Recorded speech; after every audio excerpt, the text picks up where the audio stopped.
here's what I would recommend. Clean up your shit. If your marriage is falling apart and you want to do the work to repair it, do that.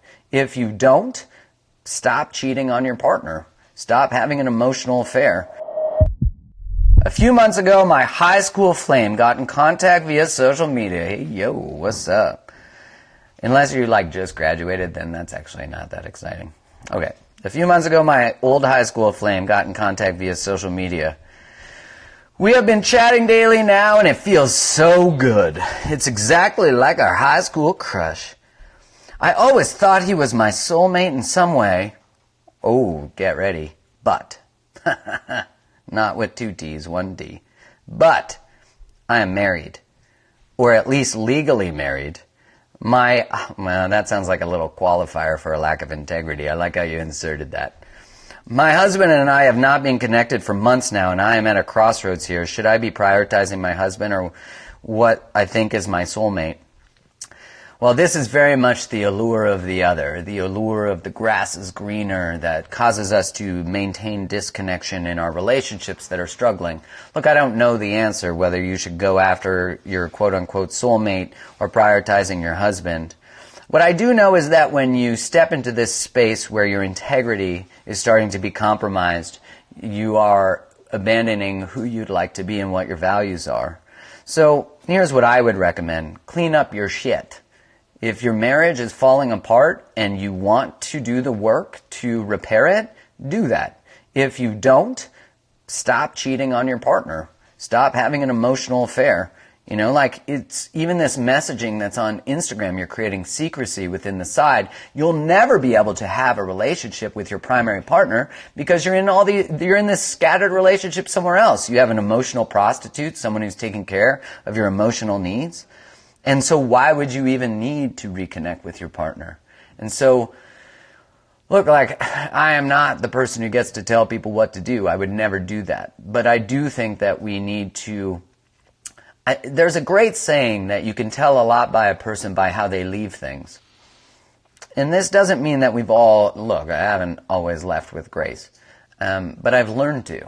And I've learned how important that experience actually is. Of actually being in love with myself as I go through a process, that I treat someone with respect, and that I treat them with kindness, that I put in the work to having conversations to end something so I can begin something. I've heard this said way more than once, where someone's in a very highly dysfunctional, disconnected relationship, and then they are like, yeah, but I'll just wait till I meet someone else who's great. And I'm like, well, someone else who's great is not going to notice someone who's in a relationship because they're too busy being great. They don't want to be with someone who's in a relationship who's out of integrity, right? So this is about understanding what your integrity is, who you want to be, how you show up in the world. And if you want to repair your relationship, do that. A lot of times when we are at a crossroads of our upper limit in love, where we've never been deeper, we don't know what's beyond, we will find these other connections that allow us to not focus on this connection, that we can go deeper. So if you've never been deeper than where you are, it's a good opportunity to go all in with your marriage. Now, also, I want to give the caveat that there are a lot of times that people got married at 18, 19, 20, 22, 24. Really, the age is not so much important. It's just correlated to emotional maturity for the most part, although I think we've all met some 80-year-olds who are emotionally immature. But the point is that sometimes we enter relationship and marriage from an unconscious place. So we choose to be in relationship with abusive people who are not concerned about growth, who don't want to expand, who are actually not doing the work either. So if we're like, hey, I'd really like to repair this relationship. Notice we're disconnected. I'd love to go to therapy or to get some coaching or to read a book or to do this or to go on a date or to go on a trip. And they don't want to do that.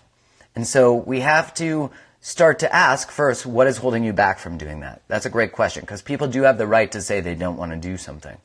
So we say, hey, what's holding you back from doing that? I notice you have resistance to therapy or to reading a book or to going on a date. And they might have fears. I'm afraid of closeness. I'm afraid you're going to hurt me again. I don't feel safe with you. And you need to be able to hear that too. And when we do this, we now have bridged more intimacy. I notice we're disconnected. I notice we need to do some work. I miss you. I miss us. And so if they're not willing to do it, then that's the time to do the parting. That's the time when we say, hey, I want to grow with you. I want to do this work with you. And we're at a crossroads here. And if we're not willing to do the work, then I need to go.